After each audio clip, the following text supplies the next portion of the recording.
Have you ever noticed how much airtime the ABC puts into the Reserve Bank announcements with their so-called economists giving commentary? The ABC is not supposed to be, but it's quite clearly become the administrating government's propaganda arm.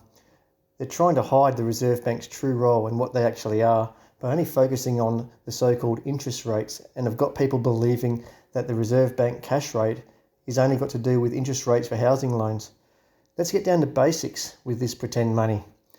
There was nothing wrong with our lawful and godly silver currency in 1965 when the controlling foreign lenders forced their lackeys in the administrating government to swap out the Australian pound for a reserve currency. And what is a reserve currency?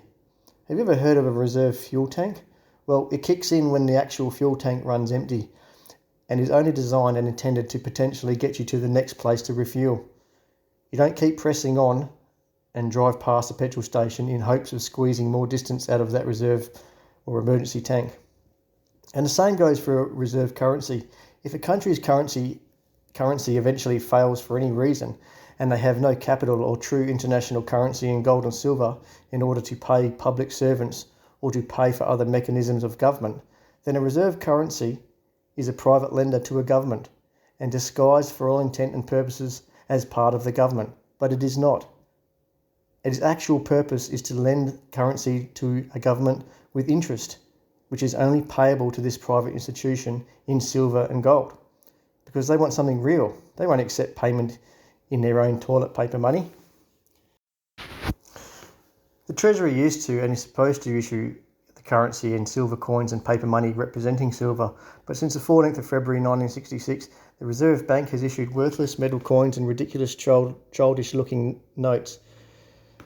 But what happens now is the Treasury agrees to pay the Reserve Bank for, let's say, a $20 note, plus the current cash rate as interest on that borrowing. And here's the real kicker for the bad guy lenders of the Reserve Bank.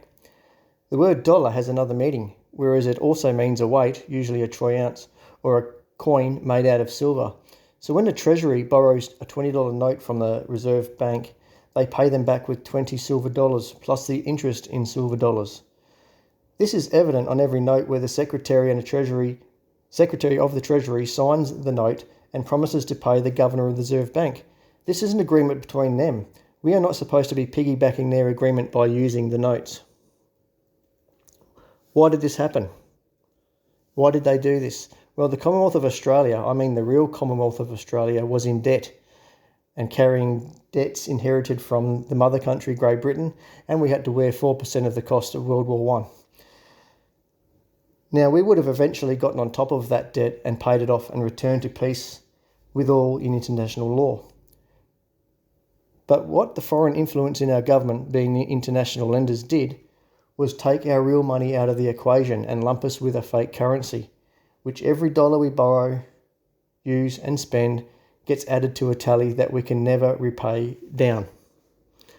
So all the past governors of the Reserve Bank, as well as the current governor, Michelle Bullock, are liars, thieves and con artists, and they are the evil that holds this country from truly being the lucky country we once were and could well be again.